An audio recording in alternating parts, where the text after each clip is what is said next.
So we'll start. Good morning, everyone. My name is Ravi. I've been taking training for actuarial science from last 11 years now. So today we'll discuss briefly about the profession, its scope, its avenues, what we do. Um, uh, most of you must be already aware of what actuarial science is or what exams are, but not everyone is aware of what actuaries actually do once they become an actuary or while they're in the process of becoming an actuary. So we'll cover all these topics in much more details today of what is the career scope, what are the growth opportunities in India and abroad, and a lot of many factors.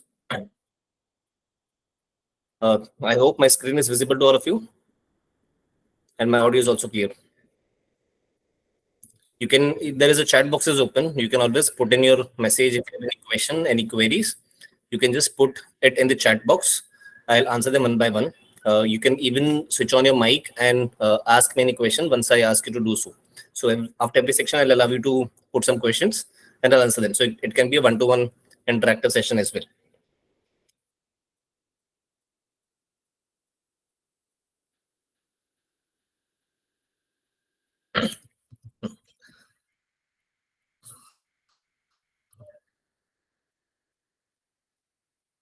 I'll be presenting now. I won't be looking at the screen. There is something, if my audio goes missing or anything, or you can put in the chat box. So I'll come to me if my audio is not clear, if my PPT is not visible. The very first question is, what is actuarial science? So basically, it is not a science like many people think that it is a science stream or something like that. It's not that. Science just basically means something that is scientifically proven, something that is proven by through formulas and various theorems. So actuarial is a concept which was developed to predict uncertain events and its financial impact primarily. So it all started around 270 years back, somewhere in UK, where there used to be ships which used to carry a lot of goods from one country to another country, the import-export business through sea. And when the ships sail through sea, there used to be a lot of storms and a lot of accidents where this goods used to get destroyed, and the traders used to bear a huge losses because when you're carrying one ship, it generally contains goods worth crores of rupees. So it started with a group of traders coming in together and pooling in some money so that whenever there is some such mishap that happens, they can compensate the one who has made the losses. So let's say there are 1,000 traders in the dock, which supplies goods and materials through ship. And if 1,000 people chip in some amount, X amount, if they're doing a business of let's say 100 crores a year, and if they chip in 1 crore every year, 1% of the business, they might be able to compensate 2 or 3 accidents that may happen during that year. So generally, the concept started off from there, a very basic thing that everybody pulls in. We create a pool of money and we compensate somebody. Eventually, this became a very popular practice in UK and in various countries across the world. Then later on, the governments interfered. Once there was more modernization taking place, the government interfered and they created a society in UK called the Actuarial Society. By the time insurance companies had also come in, the insurance companies started creating products where instead of let's say there is one uh, dockyard where there are 1,000 ships and there is another dockyard where there are 1,000 ships. So instead of these two dockyards managing their own risk, why not collate all of them and all of them pay money to one insurance company? If instead of 1,000 at 10 places pay a premium in their own organization, if all of them pay together to the insurance company, there will be bigger pool and it will be easier to compensate. So in the very initial stage, there were no formulas, there were no studies through which it can be understood of how much premium should be paid, how much should one person chip in. So sometimes it used to be less, sometimes it used to be more. But as they started chipping in money, they started creating data, and then this data was eventually used to predict how many further accidents may happen so that the compensation can be done to all the traders. So the insurance company created a team of statisticians, professionals who used to sit, analyze this data from the dockyards, collect them, put some formulas, and try to predict how many accidents will happen in this year try to collect some data from weather department and try to predict some storms that may be coming in the sea, and all those things eventually started. And it was all then put into an institute where a formal studies was established, which was called as actuarial science. So the initial phase was to predict how much money should be paid by the insured, the person who is seeking insurance, to the insurance company. जिसको insurance चाहिए वो insurance company को कितना पैसा देना चाहिए कि insurance company उसके लॉस को बेयर कर सके. Insurance company should be able to bear the loss of the claim that may occur. This was the basic principle, basic idea for which the insurance, for which the actuarial science studies was established. So actuaries, those who used to study this particular qualification, used to go to insurance companies, sit and calculate premiums. It started with the insurance for trade. Later on, it became for many other things. We'll cover all these types of insurance in the seminar today. So primary job of an actuary in today's world is to evaluate the risk for maintaining the economic stability of insurance or other financial organizations. The other financial organizations is a very broader word. It includes stock markets, it includes banks, it includes pension funds, it includes mutual funds. There are huge number of financial organizations which need actuaries' assistance in managing the risk. So let's say, for example, COVID happened, the risk occurred, financial impact happened. Had the companies been prepared for this such catastrophic event, be it natural disaster, be it man-made disaster, be it pandemic, if the companies are already prepared for it, they will probably escape shutting down their business. If they're not prepared for such an event of huge scale, where the financial losses can go to any amount without any imagination, these companies may face shutdown. Many companies got shut down in COVID because they were not prepared for any such situation. So whenever an actuary is hired by a company, they actually generally sits in the company and tries to tell the company, makes a prediction on year-on-year basis or on a long-term basis, and tells them, let's see that this and this and this events are possible, and to be able to bear the financial impact of these events, you should have this much money as a provision to be able to bear those losses, be it any losses. So we will not limit our discussion only to insurance companies, since actuaries today don't just work in insurance companies everywhere. They work in a lot of different organizations. So it can be a bank where the actuaries can tell the organization, the bank, of how many defaults in the loan repayment may happen. These defaults can be individual defaults. Somebody has taken personal loan, somebody has taken car loan, somebody has taken some other sort of loan. Somebody and some business organization may have taken business loans. This may be secured loans, unsecured loans. All these loans are of different nature. So actuaries continuously analyze the risk on the current market scenarios, and they try to estimate how many possible defaults may happen this year. Some year, like in 2020-21, because of COVID, the number of defaults would have been much higher than in general what happens every year. So if let's say 1% people default on their loans in a usual year, during COVID, this may have gone up to 8 and 8%, 10%. If banks were not already prepared for it, they might have faced shutdown. Some of them even faced huge business losses. The government had to support them, the RBI had to support them. So RBI also takes some insurance. RBI also insures these people. They take some premium and they pay banks whenever there are such losses. All these calculations are generally or should be done by actuaries. In India, because of lack of actuaries, you may not find a lot of actuaries working in banks, but this is a very common popular practice in the Western world, Western countries. So even when there is a big loan that is given, let's say Vijay goes to SBI and asks for a 4,000 crore rupees loan, the SBI should have had a team of consultant or qualified actuaries who can analyze the risk of the industry in which the Vijay is going to invest. So suppose if they're going to invest in aviation, the actuary will try to tell the bank whether this aviation, where this money is going to be utilized, is a good sector to give loan or not. If aviation is a stable industry or not. If aviation is a stable industry, then it is okay to give a loan. But if it is not a stable industry, then the bank should try not to give the loan or give the loan at higher rate of interest so that the compensation comes in for the extra risk that is taken. So that is the primary job of an actuary, to analyze all the risk, to identify the risk, analyze them, tells the company how to mitigate them, creates a way out, and saves the company from tries to save the company or tries to help the company escape from the huge financial impacts that may occur due to such a risk. As we discussed, it's not just insurance where you work, but insurance is a primary area, a primary industry for which the actual profession was created. So in insurance, over the time, there have been a lot of different variety of insurance that have come into picture. One type of insurance is life insurance.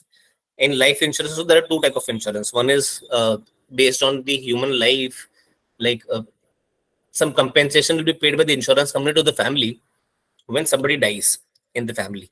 So this let's say I go to the insurance company and I tell my insurance company that pay 50 lakh rupees to my wife or to my children or to my parent whenever I die. So insurance company will see what is my age, what profession I'm into, which city I'm living in. Am I somebody who drives trucks? That means a very high risk profession. Am I somebody who's working in police or military? High risk profession. Am I a medical professional? Again, high risk because exposed to so many viruses. Or am I an actuary sitting in an air conditioned office? Am I a chartered accountant? Am I a businessman working from nice air conditioned office, driving by car, or maybe staying very close to my workplace? There may be 50 to 100 types of questions that may be asked by the insurance company to the person seeking insurance. And based on all this question, the actual team will analyze the risk often of selling that insurance policy to a particular person. So it may be a person who is already having a critical illness like HIV, like cancer, and then they are going to the insurance company to buy the insurance. And if insurance company sells it to them, no matter what, they're going to face losses because for maybe 1 rupee premium, they promise 100 rupees of insurance cover, death cover. Whenever if I say that I want 100 rupees on my death, they will probably charge me 1 rupee a year only. So for 1 rupee a year, the company is promising 100 rupees for insurance. If they sell it to all critically ill people only, or if they stop analyzing, then probably everybody who's critically ill, the ones they identify that they're going to die, they'll go to the insurance company, they buy the insurance. So actuaries should create an ecosystem where the insurance company can filter out good risk. They can filter out people who are probably non-smokers, non-alcoholics, staying in good areas, staying in good working in good environments, belonging to a profession which are not considered highly risky, so that the number of people who will actually die after buying the insurance should be lower. So actuaries has to create all these processes, systems through which this filtration can be done. Then they also calculate the pricing premiums. Then they also do yearly analysis of how many people have actually died and whether there is a requirement to change the reserves that they have maintained, the provisions that they have kept to be able to address the claims. So let's say somebody comes and buys a premium at the age of 20. 1,000 people come and buy the premium at the age of 20. And it is expected that most of them will die after the age of 60. So from the age 20 till the age of 60, when they're paying the premium, hardly people are dying. So they're just paying the premiums. Insurance companies creating a pool all these years, 30, 40 years, they'll create a pool. Then suddenly after the age of 60, a lot of people will start dying. Some year 5% may die, some year 6% may die, some year 2% may die, some year 10% of them may die. By the probably age of 80, in next 6 years, everybody would have died. So insurance company should create a provision of how much money is going to be my expenses in all these years after the age of 60. From 20 to 40, you're just receiving. So now at this time, from 20 to 40, you should have a clear mindset of where you're going to put this money so that you can earn highest returns out of it. And then as soon as the claims start coming in, you should have that money in your pocket so that you're able to address these claims. You're able to, it should not happen that you have invested in a property, you purchase a huge building, and now people are started dying and you're not able to sell that building, you're not able to recover your money, recover your capital. There should be provision. There may be an increase in the death rates, so people might start dying by the age of 55, even though the initial prediction 30 years back was that they will start dying at 60.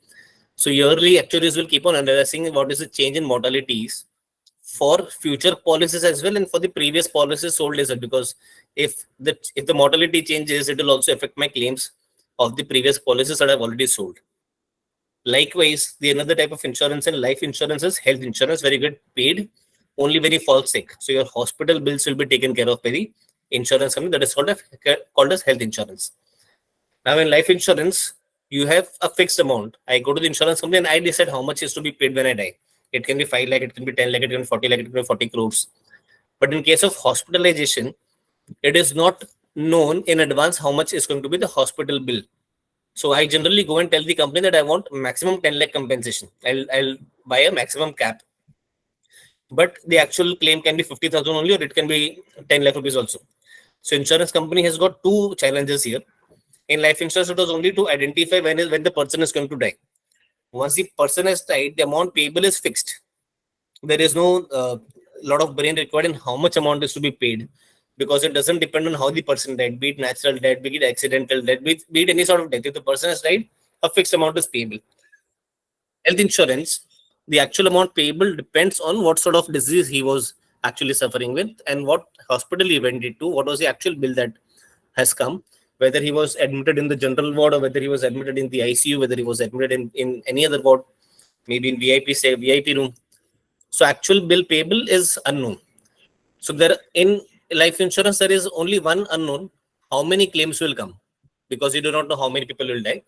But in health insurance, how many claim will come is a question for sure, but what amount of claim will come is a second question. So the complications increases for the actuary to be able to estimate what should be the premium, because there are two variables here: number of claims and amount of claim. Similarly, for general insurance is a very broader term. It covers everything about human except human life. So, be it insurance for theft, car, bike, factory, ships, travel insurance, everything except human life is covered under the umbrella called general insurance. And in all of these, again, there is an uncertainty of both the number of claims and amount of claims. So life insurance is the easiest because death patterns also is pretty predictable. Generally, we know the person dies after the age of 60. The chances become even higher after the age of 70. After the age of 80, it becomes extremely high. After the age of 90, it is very sure that he's going to die within the next few years. But in general insurance, there is no such clarity of what is going to happen. The theft may happen, theft may not happen. The travel in case of travel, the flight may crash, it may not crash. There cannot be a pattern of flights crashing or cars crashing or bikes crashing. So the variables, as the variable increases, actual work increases, challenges increases, and again the scope for you working and creating some good addition, value addition for the company increases. Apart from insurance, there are many financial institutions where asset management, when the company has got a lot of assets, like an insurance company, they've got premiums for next 40 years. They're going to receive premiums for next 40 years, and then they have to repay maybe after 40 years, maybe after 50 years.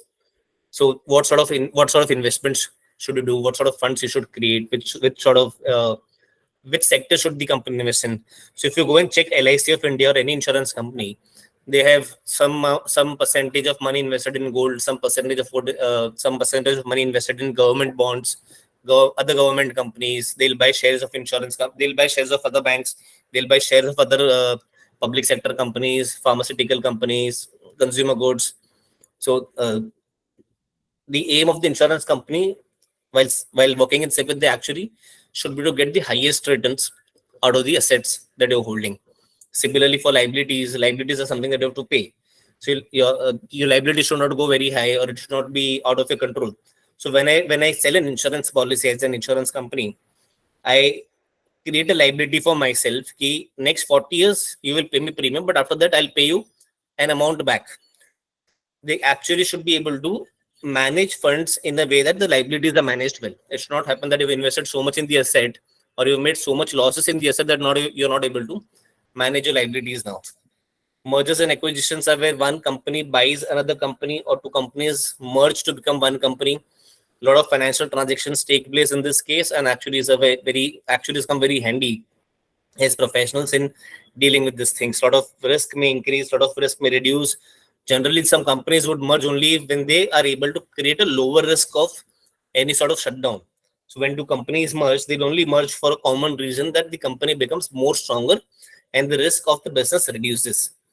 Enterprise risk management covers a lot of variety of risk. When let's say when I open a factory, if I open a car manufacturing unit somewhere, most of you must have heard about the case study of Nano that they started in West Bengal, and some tribals, local areas, they protested that they don't want a factory to be set up on their land, and there was huge, massive protest, and the government then had to put an order that the Tata should close down the manufacturing unit of Nano. Almost 40,000 crore rupees was invested already in the factory. Overall, that factory had to be shifted to another state, and the company faced huge losses. So this is the kind of risk that the enterprise should always know about. So it can be political risk, social risk, natural disaster risk. There may be terrorist attack. There may be any sort of internal problems. There may be any sort of scams that may be happening inside the company. So enterprise risk management is a larger, broader term which may cover 50 to 60 type of risk. Some of the risks may be too serious, and hence a lot of effort should be made to study them.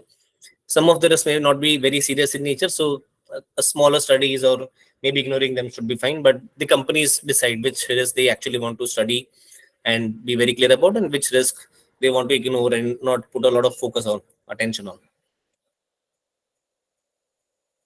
Then there are investment firms where actuaries work, portfolio management, financial modeling, data science. Data science is a very modern term, very commonly used in last 4 5 years.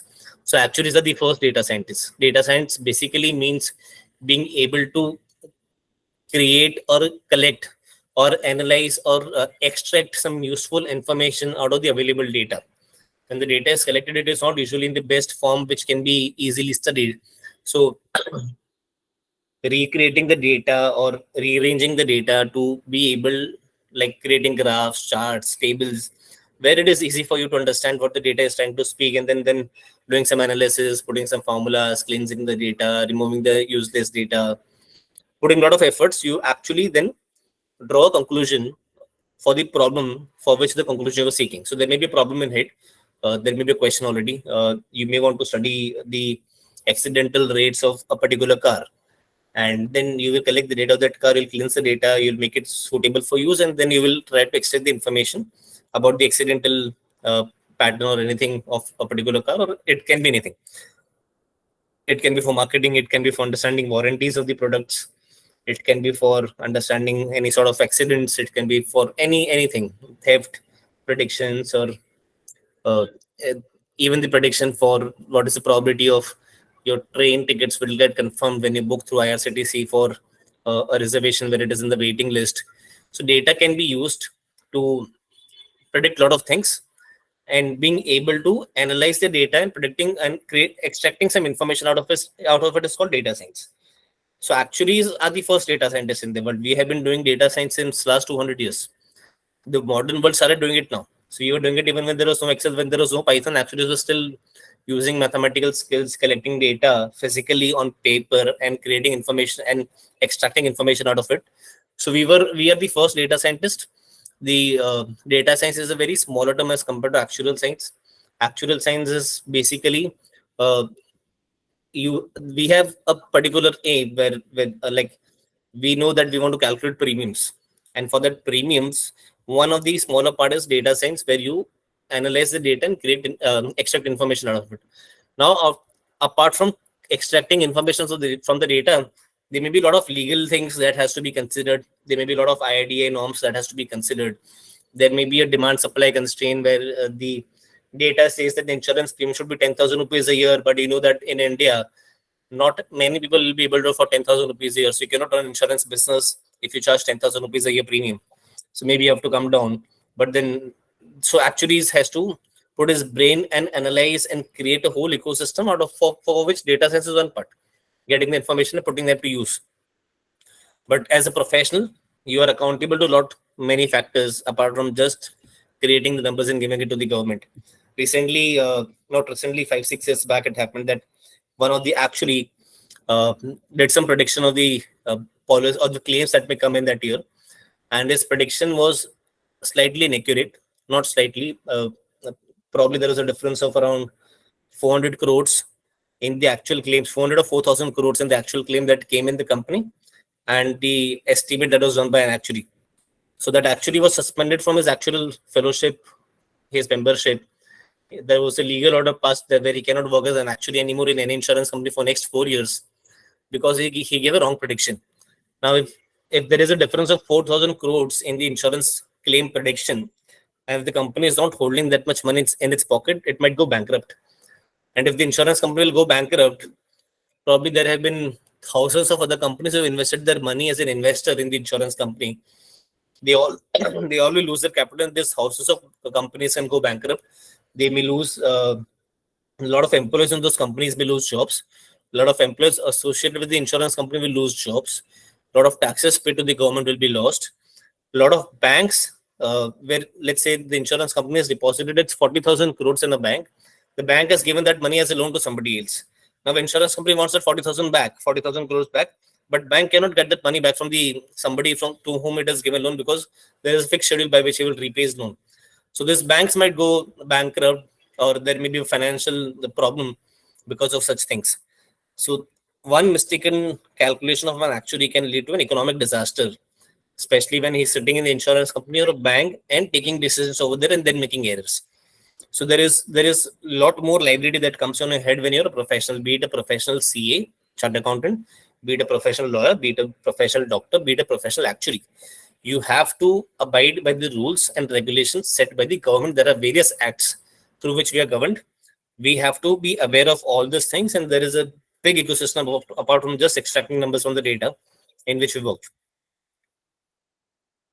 Banking, as we discussed already, the credit risk, probability of default, we deal in all these things. So this was all about what actuaries actually do. Tell me if you have any questions. You can put it in the chat, or you can open your mic and speak. We will discuss about exams further. There are a lot more other things to be discussed. The first part was understanding what is actuarial science.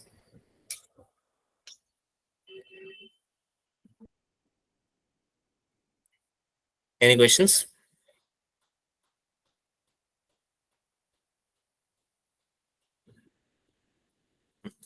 So next is how to start. If you want to become an actuary, if you want to start doing this job, the first thing is that you should be very good at maths and statistics. You should be very strong at it, not just academically. You should actually have that interest, that inclination toward the subject of mathematics, statistics, that you want to build a career in it. Because once you are into actuarial field, you'll be doing mathematics all your life in different forms. You may be doing so much math that you are creating your own formulas, you're creating your own theorems, you're creating your own tables and everything, and you may come across the data sometimes, you may come across a problem sometimes. So obviously, there is no ready-made formula available. Whatever ready-made is available, we have studied those already. But the problems keep on coming, the challenges keep on coming. When the first time insurance for trucks was started in the world, there was no ready-made formula. So actuaries had to sit and create those formulas to be able to predict what should be the premium, what can be the claim pattern for the trucks. Similar for any other insurance that lately, the travel insurance was not there 20 years back. Now we have travel insurance. There will be many different type of insurance coming these days. There is an insurance coming for the online frauds, scams that happens. So these are all new challenges that comes across, and actually have to actually sit and figure out how to tackle these challenges. So first of all, to be able to make up your mind to do this course, ask yourself a question whether you're academically good at maths. This is question number one. Maths and stats both. If you're good, well and good. If you're not good, are you willing to study? There may be a case, or there are actually many cases, where you may not find a good teacher when you start math. The actual math starts in class 9 and class 10. If you may not have had a good maths teacher in class 9 and class 10, you might have lost interest over there. Even though till class 8 you might have been good at maths. There is also a case where you've actually scored 80, 90, 100 on 100% score in maths, but you're still not able to actually understand what you're solving when you're solving a math problem. So if you're scoring good, it doesn't mean that you are very good at maths. If you're scoring bad, it doesn't mean that you're very bad at maths. The question here is, are you interested to study maths further? Are you interested to be good at maths, even though your scores were bad so far? So if you get good teachers, if you get good environment to study maths, and if you get to know practically what these formulas are being used for, you must have studied trigonometry, sine, cos, theta. But if you are not understanding what the sine, cos, theta is being used for, it may not click. That charm will not be created for the subject. But once I tell you where is this being used, then it may become so interesting that you want to study further. You will want to study in more details for the same topic for which you were actually disinterested few months back or few years back. So if you are willing to build a career in mathematics, if it has excited you even once in your life, if you want to try something different than being an accountant or being an engineer, then you should basically start with or make up your mind to do actuarial science. There are two primary institutes. There are many actually. There are more than 70 institutes across the world. But being in India, we have one institute of India, which is Institute of Actuaries of India. And second institute, which is global in nature, is IFOA, that is Institute and Faculty of Actuaries. So 90% students in India go for UK Institute, 10% generally go for Indian Institute. We'll discuss the reasons for this difference further. But as of now, just understand that IFO is very popular across the world. They are the first one to have started actuarial studies. And every country, apart from US, uses IFOA curriculum to conduct exams in their country. So even if you give exam from IAI, if you enroll as a student in IAI, that is Indian Institute, you will still have to study UK books only. So syllabus is absolutely same for both. In UK, there is an online exam. In India, there is an offline exam. So in India, if you write Indian exams, you'll have to go to a physical center in your city. There are 7, 8, 10 centers across India, mostly in metro cities. You'll have to physically go there and write the exam. If you go for IFOA, you will have an online exam where you have to type in Word file and upload on the portal, particular exam portal that they give you. The question paper will also be downloaded from the exam portal only. And apart from the written exams in maths and stats, there is an exam which is taken in Excel and R also. Since last 4 years, they've introduced this because Excel and R are now very important part of your job. There is no job where you'll not be using Excel. So you have to write 4 out of the 13 exams that you have to give. 2 exams will be in written format plus Excel file. You'll have to solve some questions in Excel. These exams are on different days. If today I have a 100-mark written exam, tomorrow I'll have the same syllabus, 100 marks Excel based exam. If today I have a 100 marks written exam, tomorrow I may have a 100 marks R based exam. So there will be a different exam schedule, 100 marks for Excel, 100 marks for written, or 100 marks for R and 100 marks for written, and different subjects. So there are 13 exams that you have to give to cover this whole course. It's one of the longest course I've ever known. Probably it may take around 5 to 7 years for you to finish all the 13 exams. You will also be doing a job simultaneously. By the time you clear 3-4 papers, you should start working. If you're still pursuing graduation, you should wait till you complete your graduation. You will then get jobs, and you should not cover more than 7 exams while doing your graduation, because the further papers generally requires a lot of practical knowledge. So there are 4 groups basically. First group is core principle. This core principle group is maximum that you should cover by the time you graduate. If you're in class 12 right now, if you've cleared class 12, if you're pursuing graduation, maybe clear 3-4 exams, good enough to start a job. If you are able to clear more, stop at 7 exams. Once you've cleared 7 exams, before you have taken up your job, stop there, go for a job, learn while you work. So only if you're working along with while giving exam for core practice, specialist, principal, and specialist advanced, you will actually be able to understand what you are studying. So not advisable to give the 8th paper without getting a job. Even if you're already a graduate or in second year, third year, and it is not possible for you to clear all 7 exams before you graduate, that is okay. Even if you have cleared 1 exam, even if you've cleared 2 exams, you'll be eligible for a job. Companies like PwC, Global Actuarial Group, they hire people even with 0 papers. You just have to clear the first exam within the first 1 year or 2 years timeline that they will give you. And you should have attempted 1 exam, or you should have at least cleared ACET, or you should have at least taken the membership of the institute, or at least you should have the statistics or mathematics background through BSc Stats, BSc Maths, or BTech. So they will analyze whether you are ready to start with or not. Even without papers, you get jobs. But you'll have to clear papers eventually if you want growth in that particular job. If you have started working in actuarial team, actuarial profile, and then if you don't clear papers, there will be no growth. Only if you keep on clearing paper and you become an associate actuary or a fellow actuary, you will progress well in your career. So there are 4 groups. If you clear first 2 groups, core principle and core practice, you get an associate actuary degree. You should also have at least 1 year of work experience to become eligible to get the degree, even after clearing these 10 exams. So like you do MBBS and you become a doctor. Then if you want to become a heart surgeon, you'll have to do a master's program where you'll get specialization in the heart surgery or any other area that you want to specialize in. So that is a choice. I can do MBBS and I can start my own clinic and I can start working. or I can go for a specialization and I can be a specialist in a particular area by doing a master's. Similarly, here you can clear 10 papers, become an associate. Actually, you can stop there if you want to. But if you want to become a specialist in a particular area, you can take up the further exams of specialist principal and specialist advanced. So there are 9 papers, 9 options in specialist principal. There are 6 options in specialist advanced. You'll have to select 2 and 1 out of those.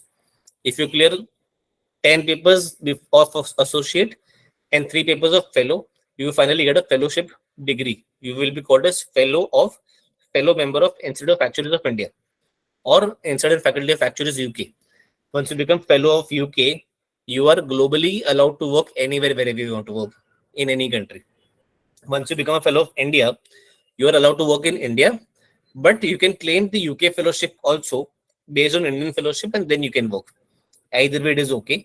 But Indian fellowship is more difficult to achieve. The average time period to complete the Indian degree is much higher as compared to UK. Even though the exams are same, the results in India are very low. So going into the details, we saw the first group was core principle here. So core principle has got 7 exams. The first 2 are mathematics based, core mathematics 1, core mathematics 2. In both the exams, you'll have 100 marks written exam and 100 marks on online exam, which will be on Excel. Second 2 papers will be core statistics, 100 marks written, 100 marks online.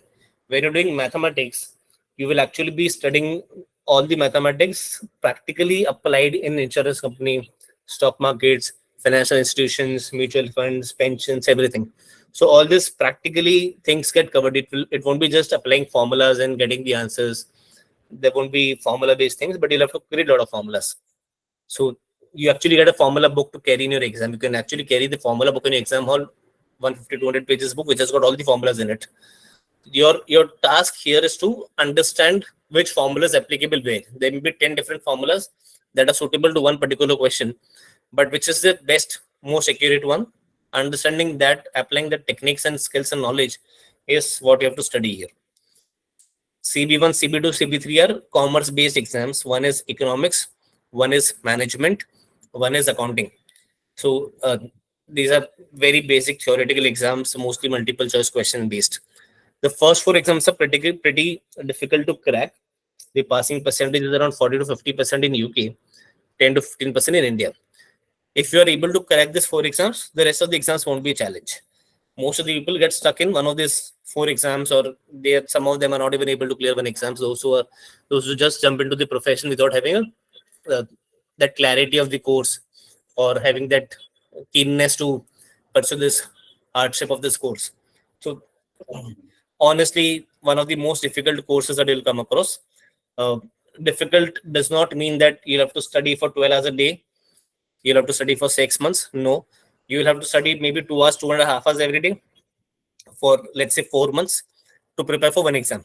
Every week, you should be able to give 10 hours. 10 to 12 hours in the initial weeks, and maybe 15 to 18 hours in the weeks just before your exams, like 2-3 weeks before your exams. Practice a lot of questions. There are last 20-30 years exam questions available, past exam papers. There are a lot of questions given in the books, and there are a lot of questions that we provide to you while you take coaching with us. Practice questions, assignments. So you just keep on practicing. It is maths. The more you practice, the more accurate you get at understanding things. So there will be different scenarios thrown at you when you're practicing those questions. You have to just become faster and faster in understanding the question and applying the right formula, or creating the rightly creating a formula to be able to solve that particular problem. So CM1, CM2, mathematical, and CS1, CS2, statistical. These 4 exams, once you've cracked, you will be able to crack the rest of the exams pretty smoothly. So 7 papers in the first group, core principle, mostly academical papers, can be cleared without even having a job by the time you graduate. If you're doing CA, you can do it during your articleship. If you've already done your graduation, if you're pursuing masters, can be done along with your masters. Even if you are able to crack the first 4 good enough, the rest of the exams you can do while you do your job. Then second group is core practice, which has got 3 exams: CP1, CP2, CP3. CP1 is risk management, 2 exams, 100 marks each, both written. CP2 is where you'll have to create a model on the Excel file, a software based exam, again 2 exams of 100 marks each. They will give you a scenario. Instead of writing and solving, you'll have to create a model on the Excel file and submit it to them. And CP3 is communication based exam where you have to explain a model to a non-technical person in a simple language. While you're studying actuaries, you will use a lot of technical words. When a client comes to you who is a businessman and who wants you to explain them something or create a report for them, you may not be able to explain them properly. So as a professional, we should know how to explain my complicated things in a simplest ways possible to my client so that they'll come back to you. Since you have created a validation for them, they should be able to understand what sort of risk you're talking about. What if you have created some risk charts, if you have created some models through which you have calculated risk, they don't want to know the formulas. They want to understand the rationale behind the final results that have come in. So that is communication in this practice. Simple exam. CP1 is very difficult. Not very difficult, but one of the important milestones. CP to CP3 are simple exams. If you're doing a job along with these papers, we will be able to crack this exam smoothly. If you're not doing a job, this will be a hardship for you again. I say it is impossible to crack this exams without doing a job. Only but some of the rarest of the rare cases will be able to crack this exam just by studying books. Otherwise, there is not enough content in the books. You will have to have a job to understand how to create a model or how to create reports for the communication. So if you clear this previous 7 exams of core practice and this further 3 exams of uh, core principle 7 exam and 3 exams of core practice, you have pretty much done 80% of your actuarial course, which is, and you've got the associate actuary degree. Now comes the specialist part. This is option. Whether you want to do or you don't want to do, completely your choice. Select any two of these areas where you actually want to build your career. Do you want to build your career in health and care, that is health insurance industry, life insurance industry, pension industry, investments, finance, derivatives, general insurance? In general, there is reserving and capital modeling, and there is pricing. Reserving is what, as I said, that the policies maybe 30, 40 years, 50 years, the claims may not come in the initial years. So being able to create a reserves where my amount will be utilized in some future years. Every year you should know at the start of the year how much claims is going to come, and you should be able to manage or maintain that provisions funds to be able to service those claims. Pricing is creating the price, calculating the premiums, and enterprise risk management. Select any two out of this, and from those two, you have to select one again when you come to specialist advanced.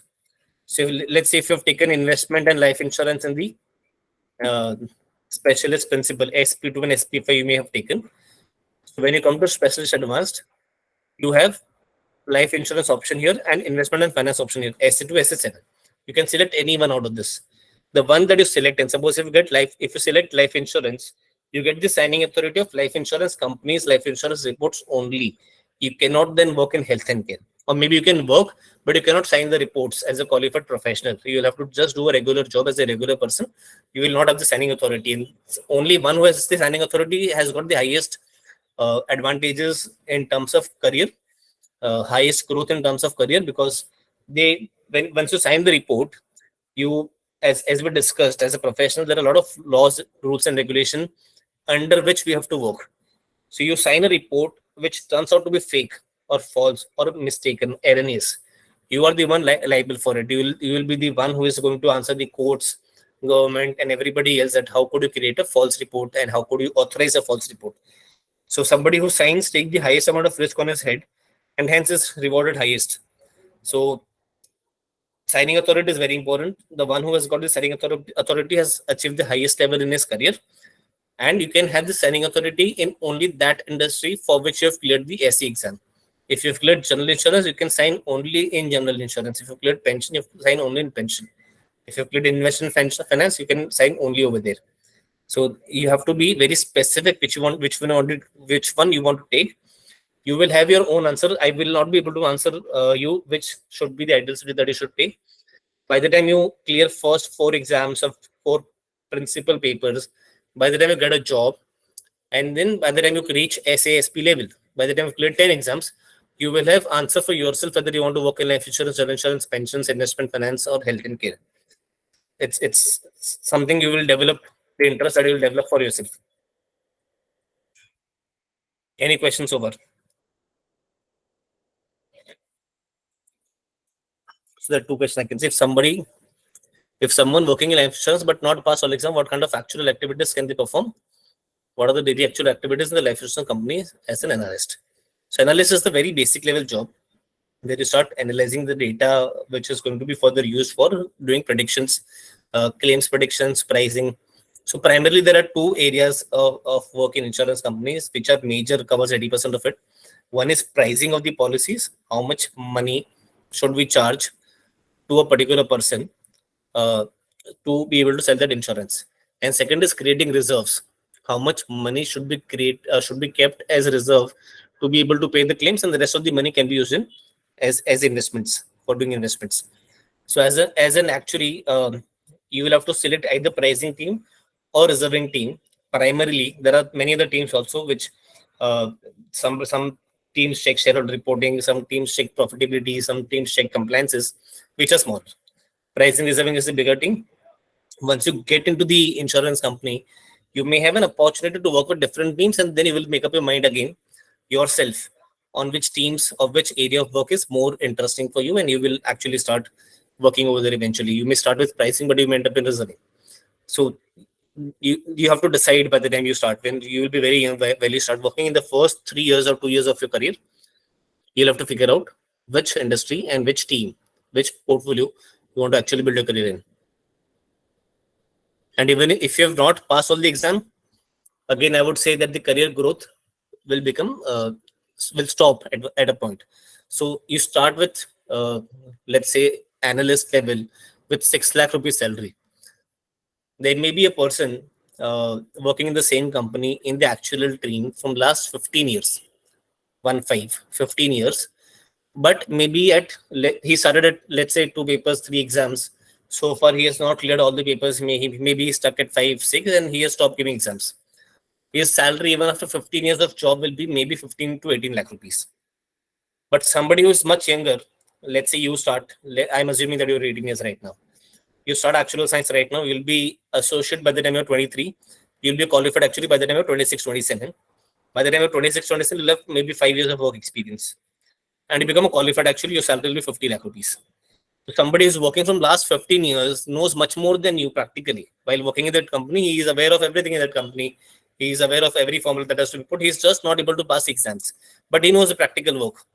Still, he's being paid 15 lakh. But since you will get the signing authority, you'll be paid 50 lakh, 60 lakh, 70 lakh, 80 lakhs, depending on the industry that you select. So your actual growth will be based on the exams that you pass, and not just the number of exams that you pass. You should become a fellow. Aim should be to clear all 13 exams. That will give you the highest level of career growth that you can achieve. If you are stuck with 10 exams, 5 exams, the growth will slow down. People generally keep on giving exams even at the age of 35, 36. Even if they're not passing, the companies keeps on sponsoring them. Companies keeps on giving holidays to them to prepare for the exam. All sort of perks are given by the company to motivate you to pass. But then it is in your hand to be able to pass. Your growth will come only if you pass the exams. If you don't pass the exam, you will still be earning well, but not so well that you are potentially able to achieve with the fellowship. So somebody who is not clear gets stuck at 15, 16, 18, 20 lakhs. So it's not possible to reach 50 lakhs or 1 crore rupee salary if you're not able to clear all the exams.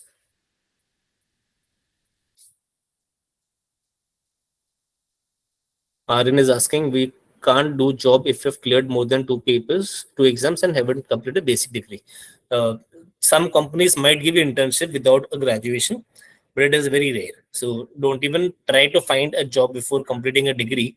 Keep on clearing exams. So once you take up a job, it's very hardship increases to be able to prepare for those exams and clear the exams. So better you clear as many exams as you can, maximum 7 before you get a job. 7 exams and graduation ho jane ke baad you take up a job. So don't run for jobs too early. Which course would you suggest for graduation along with actually?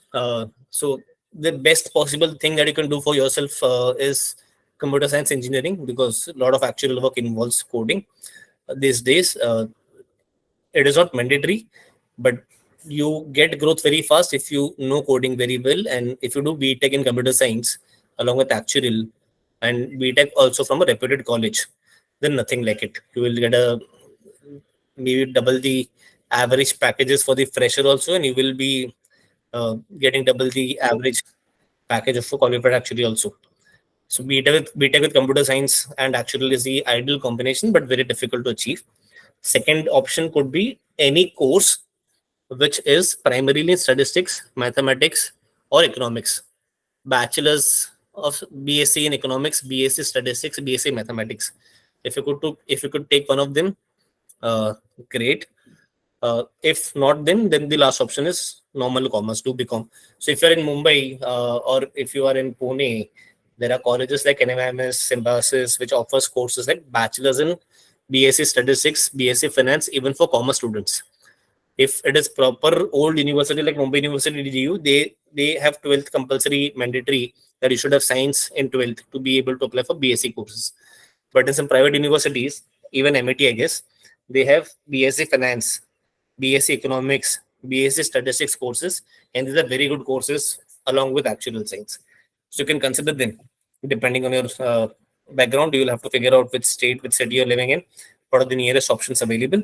But BSc statistics, BSc finance, BSc maths are the best courses that you can go for, if not engineering. And if all of those not, then you can do become. You can do become statistics, yes. If anything that, at the end of the day, all these courses are not going to help in actual career. These are your second priorities. Like if you are not able to clear actual papers tomorrow, or if you realize over time, just say like I did actually, my primary aim was always to do a job in a high paying corporate job. That was the aim ever since I was in school. But eventually, when I went for the job for the first time after clearing 4 exams of actuaries, I got an actual job in Mumbai. Within 3 months, I realized that the job is not for me. I was so disinterested in sitting in the office and working on Excel sheet that I left my job in 3 months' time. I was already teaching previously. So I enjoyed academic part of the course. I enjoyed solving those difficult questions uh, that where I have to apply a lot of logical reasoning, create a lot of formulas, understand a lot of stuff, think of the challenging situations that has been present in the question. So I enjoyed studying actuarial, hence I also enjoyed teaching actuarial. But when it came to working as an actuary in the company, it actually did not like the job where I have to sit on the Excel files and do number crunching all throughout the day. So since I was already having an alternative profession for me of teaching, I was able to build my career. But imagine I was only a BCom graduate with 4 papers of actuarial science, and I had no teaching background. And if teaching was not an option, I was stuck in the career. I could have been stuck in the career. So your graduation course should always be a second option. That if you're not able to do actuaries, clear exams, if you're not able to get the job, or if you're not interested in the job that you've actually got, you should have some alternative career. So if you do BSc statistics, based on the BSc statistics degree, you will get a 4 lakh 6 lakh rupees package easily in any company. So you can opt for those particular courses on which can be a second priority after actuaries to be able to build a career upon. So I'll first cover the remaining part of the PPT and then I'll come back to your questions. So talking about the institutes, we said there are two. One is IFO, that is UK based. So IFO is UK based institute, recognized over 100 countries. You can go anywhere in the world and give the exam. There is no entrance. Exams are held in April and September, and you can appear for this clause. This is an old PPT. So maximum 3 subjects per attempt is removed now. You can give any number of exams. There is no restriction. And the for entrance, you should have either cleared your 12th standard with 50% in maths. That is option one. Option two is you can appear for one of the exams, CM1 or CS1, without membership. And if you clear those exams, you can become a student member of the institute. So you can give one exam as a non-member without taking membership. You can give one exam and qualify for the membership. Or if you have cleared 12th, you can directly take the membership. Membership fees is 208 that you have to pay at the start. 208 pounds. That is roughly 20,800 to 21,000 rupees. Then every year you have to pay 73 pounds, which is roughly 7,500 rupees. Exam fees of CM and CS papers are 180 pounds. CB and CB2 is 135 pounds. These fees is applicable for students only. For those who are earning less than 7 lakh rupees a year, 7 lakh, 7230 pounds, so somewhere around 7.3 lakh rupees a year. And after you start working, generally your company sponsors, and the institute will charge a higher fees to your company. So don't worry about that. But this is the fees you have to keep in your mind while you're at student stage. You should, as a student, you should not have any business on your name. You should not have any income tax being filed on your name. Like sometimes your parent may be doing a business and they are filing income tax on your name, creating your income tax portfolio. So they should not have shown an income of more than 7.3 lakh rupees to be able to eligible to pay this fees. Otherwise, this fees will double. You'll have to pay double fees if you're earning more than 7.5 lakhs already, and you'll have to declare very honestly whatever income you're generating, because it is a professional institute. Any sort of wrong papers or wrong submissions can lead you to in jail. So it's legally you have to be very clear about what documents and what declarations you're doing with the institute. These are all government bodies. Talking about Indian Institute, IEI, recognized in most countries if you want to do a job, but like for a CA can do a job, CA can start a CA firm. A lawyer can do a job, or lawyer can start his law firm. Similarly, actuaries can do a job, or actuaries can start his actuarial firm. You cannot start an actuarial firm anywhere outside India as an as an IA graduate, but you can do a job anywhere in the world. Job is okay, but you cannot practice. You cannot start your own firm. To be able to give exams from India, you'll have to clear the entrance exam first, which is called ACET, Actuarial Common Entrance Test. Exams are held in May and December, but this keeps on changing, so do not rely on this. Sometimes it also happens in June, sometimes it also happens in April, sometimes it may be November, sometimes it may be September, October. So depending on the situations, the institute will announce exam dates every year. Here you can give 3 exams at a time. There is a maximum limit of 3 exams per attempt. So in May you can give 3 exams, in December you can give 3 exams. But ideally, give only 1 exam at a time, one or maximum two if you're very free. If you want to give entrance, it's 100 marks, multiple choice question based exam, valid for 3 years. That means once you've cleared entrance exam, you will have to apply for the membership and pay the membership fees of the institute within 3 years of passing the entrance exam. It is 100 mark exam and you have to score at least 50 to be able to pass. The exam fees is 3,000 rupees. You'll have 30 marks mathematic questions, 30 marks statistic questions, 15 marks English, 15 marks data interpretation, and 10 marks logical reasoning.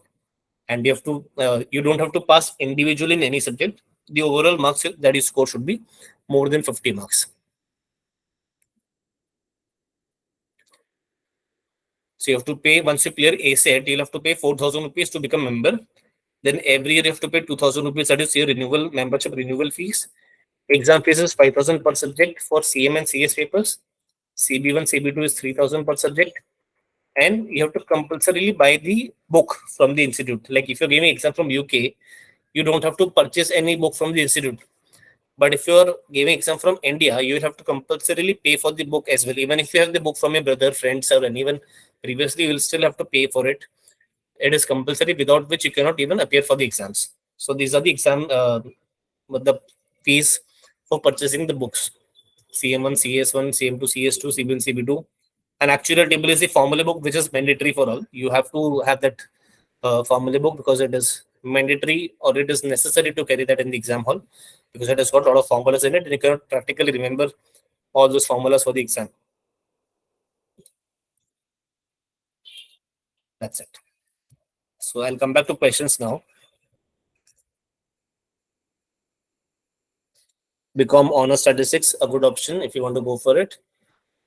Daily actual activities, you simply have to go to your office, open Excel sheet, start working on the models.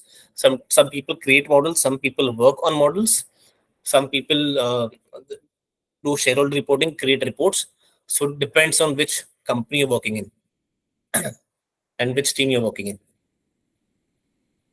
Completed my post-graduation statistics and looking for job. Is it okay if I'm starting now for preparing? Yes, you can start now. You can even do your masters if you want to go for masters in statistics, and along with masters in statistics, you can do your actuarial paper. Masters is very respected if sometimes in your career, if you want to go abroad and work. the average pay scale in UK, US, Germany, Japan, Singapore, Canada, Australia is 4x or maybe 10x of what we get here in India. So you can will get somewhere around $80,000 in US. Multiply that by 80 and count how much that converts into Indian currency. Of course, the cost of living is also very high. In India, the average pay scale is somewhere around 8 lakh rupees for the freshers for starting salary. So if you want to consider moving abroad sometimes in future, I would recommend to go for masters in statistics from a good institute. If you can go for a very reputed institute like the ISI Indian Statistical Institute, you can nothing like it. But if not there, you can do masters in economics from Indira Gandhi Institute of Development and Research (IGIDR), very reputed, owned by RBI and very reputed in the world. Or you can do masters in statistics from any good university, India or abroad. Along with it, you can pursue your papers, clear 3-4 exams by the time you complete your masters, and then take up a job. And if masters you're not willing to do, then you can start looking for a job.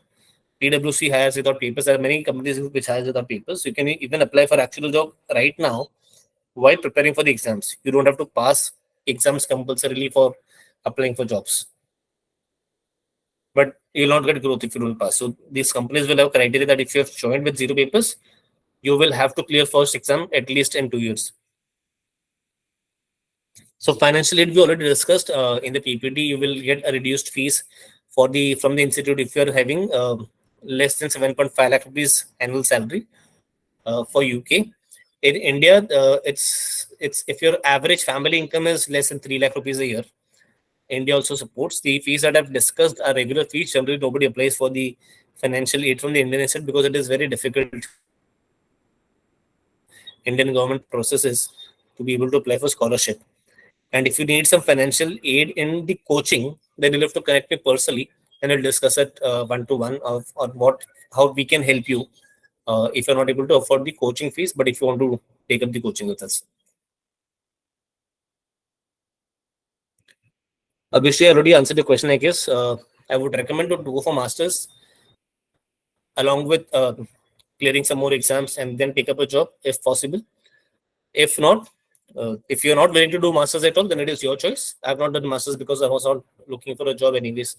But doing masters makes you really eligible for some future jobs abroad India, outside India, because masters is very respected over there.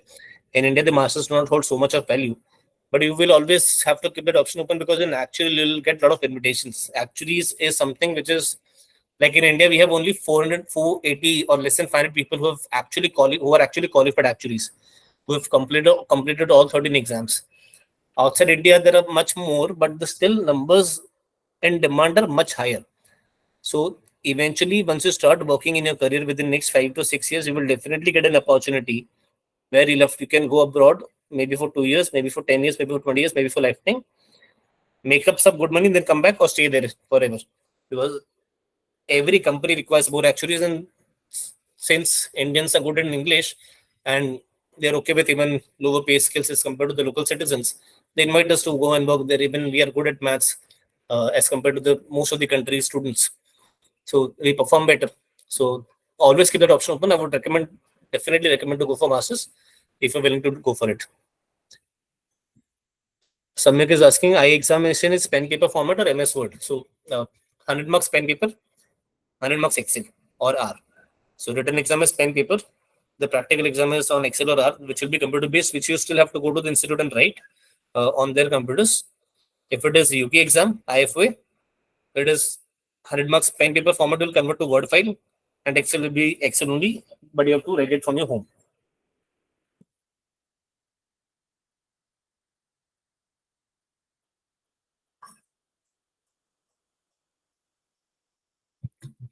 So apart from passing exams, you must be very good with Excel, R, and Python. Three softwares: Excel, R, Python. 90% of the actual work is done on this. So if you're able to practice well on the softwares, if you're able to answer a few questions that the interviewer might throw up at you, once you've mentioned in a resume that you are good at Excel, R, or Python, they'll definitely ask you some questions. If you're able to solve it, Nothing like you'll be able to. They'll happily hire you because they spend lakhs of rupees in training their employees on XLR and Python because generally people don't go there trained. But and then again that if they're expanding in your training, that will show up in your reduced pay skills. If you're already good at Python R or Excel, good means if you have practiced so much that you've achieved done, maybe an expert level of understanding of these courses, they'll definitely hire you at 50% higher packages than the other average students. So we don't provide advanced Excel course specifically. We teach you Excel that is required for CM and CM2 as of now. So classes for CM1, CS1 will start for April exam uh, by 15th of September. Dates are not announced yet. We will finalize by another 2 days. If you are in class 12th, I would recommend you to complete your 12th first, which will be, I guess, in February, March.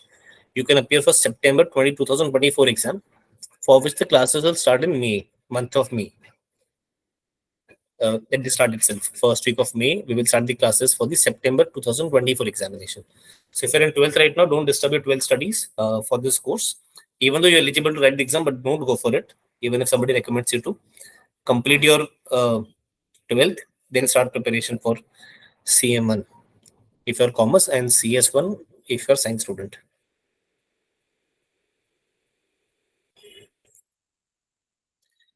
Any further questions?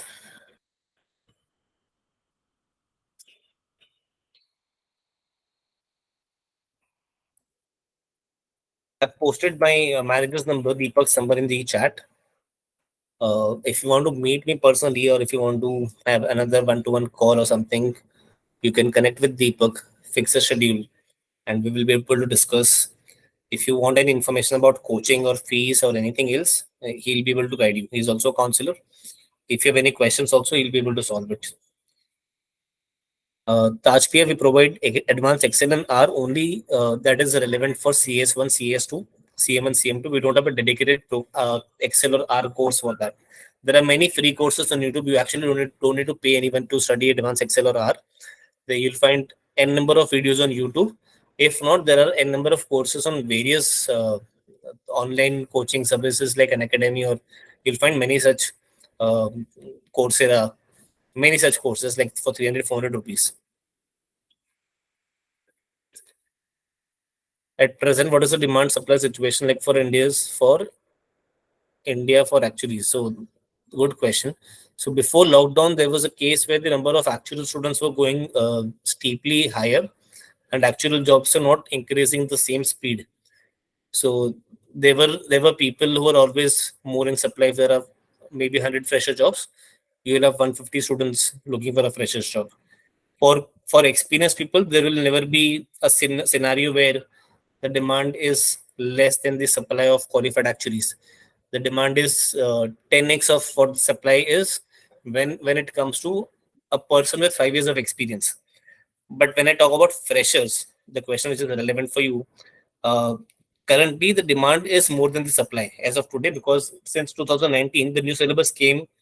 When new syllabus came, the fees increased for the institute as well as coaching. So earlier people used to clear the course one subject in 15, 18,000 rupees. Now the cost has gone up to 40,000 rupees, 2.5x.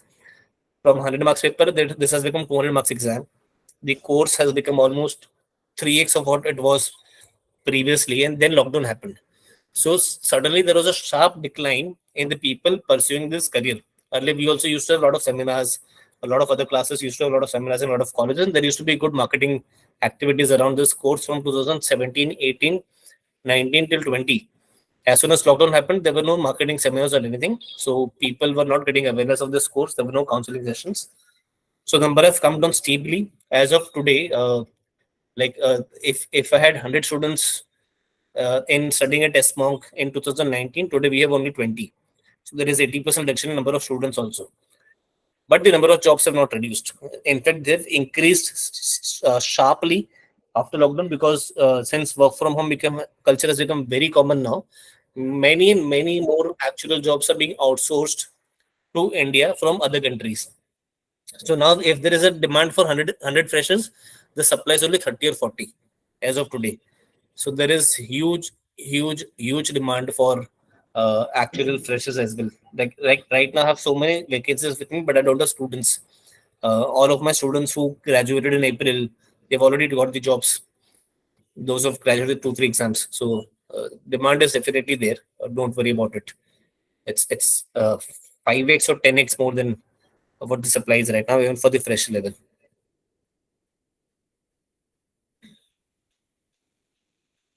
Aryan, if you're from CS is basically statistics. CM1 is mathematics, but more into finance and insurance. You can go for both, but I would recommend you to go for CS1 if you are from science background. If you do not know R programming at all, and if you're not willing to learn right now, or if you don't have time right now to learn R, then you can go for CM also. Actually, it is for commerce, it is very obvious that they should go for CM1, because there are some topics which are from commerce background, which are included in finance part of the subject. But for science students, it is okay for CS and CM anything. So CS1 is a smaller subject, I think around 17, 18 chapters, but R is included, which is time consuming to study. CM is little larger, 28 chapters, but Excel part becomes easier a little bit to understand and execute. So depending on how much time you have, you can decide on any of these papers. Generally recommend science students to take CS and commerce students to take CM. Ria is asking about YouTube channels. YouTube channels for, if you're asking for XLR, I would not be able to comment practically, like pinpoint any particular channel. But there because I have not studied them myself from YouTube, but I am pretty sure that there are many. So there are many courses on Coursera. Some of them are even free. You will probably explore Coursera first. There will be proper professionally created courses. If you're using LinkedIn Premium, you get free access to a lot of courses over there also. But it is the LinkedIn Premium is very expensive. I think 4,000 rupees, some rupees per month or per year. YouTube, you just search advanced Excel. Even if you search actually Excel for actuaries, you might come across some channels which have put videos uh, of Excel models which are relevant for actual work. So just search there. If you don't find any, then come back to me on the number that I've put in the chat box. I'll definitely help you. Rajpay, for fees of CM1, CM2, you'll have to reach out to Deepak. I posted his number. I'll post it again. For any coaching fees related information, do reach out to him. There is a different fees for online coaching. There is a different fees for physical coaching. There is a different discounted fees for videos. So just reach out to him. Reach out to him. He'll help you with it.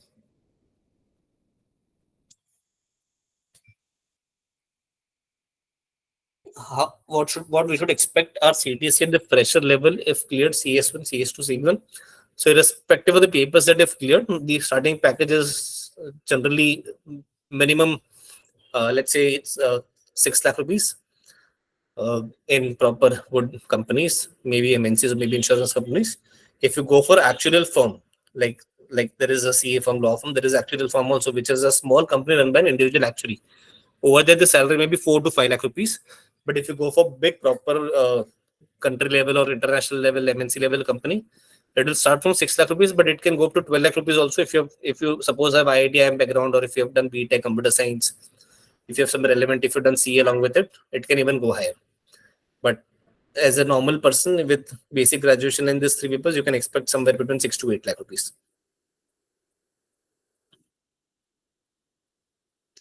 Any further questions? Anyone else? I hope the information was useful.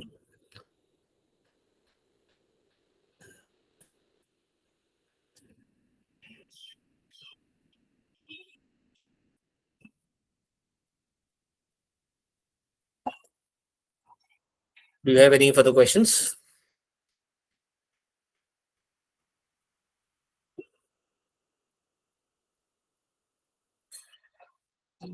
Most welcome.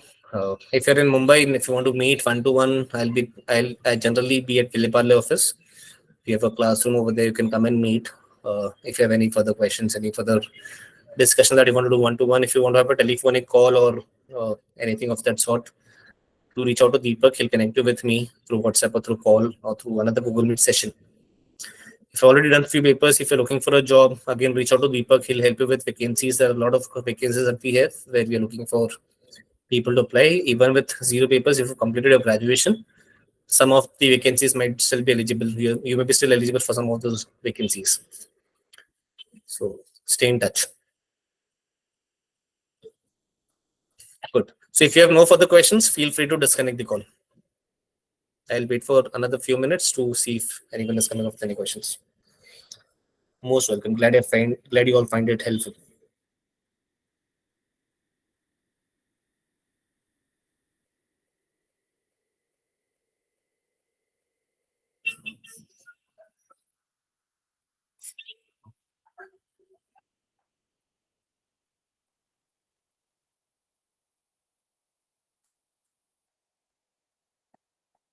So basically, we don't have corporate links as such. There are no types, but most of this company they do reach out to us because they do not have any other source of actual students. Or every student, there are five major classes in India, four five of them, and they reach out to all of us.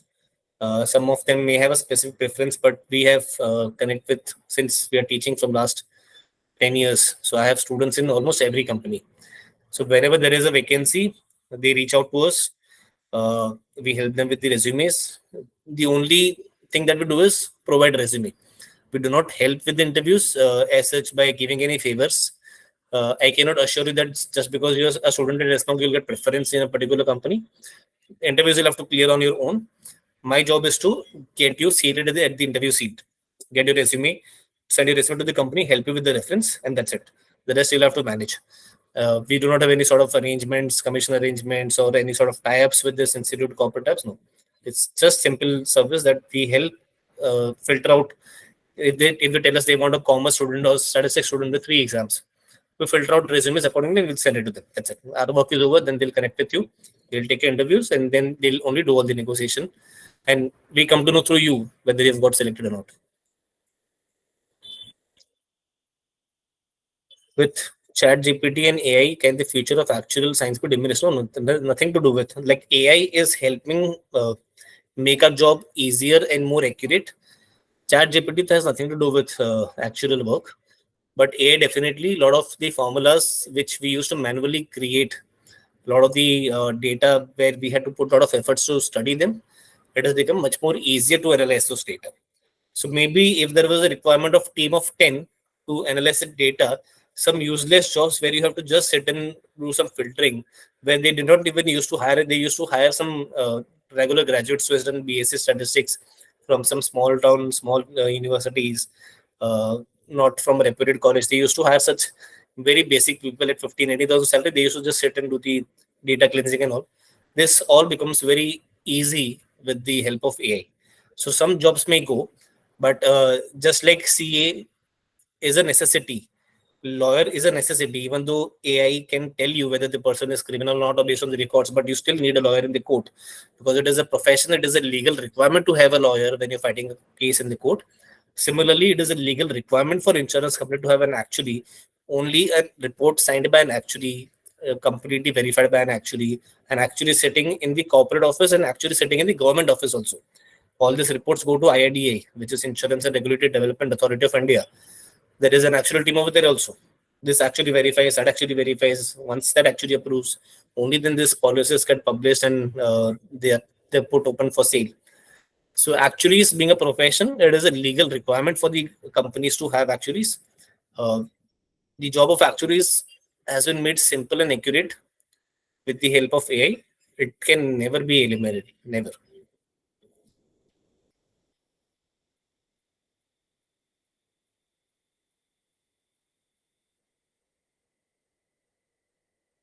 Any further questions?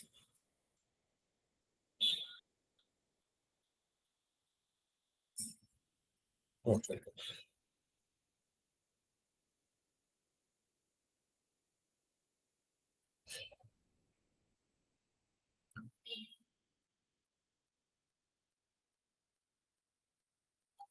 So I'll disconnect here.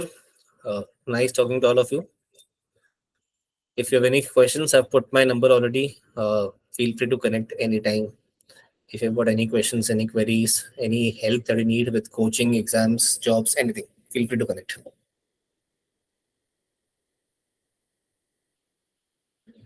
Yeah, this section has been recorded. We'll put it on YouTube as well. So, or you can reach out to Deepak. We're not sure if we're going to put this as it is on YouTube, but you can reach out to Deepak for the link. So he'll give you the link of this session. It is recorded.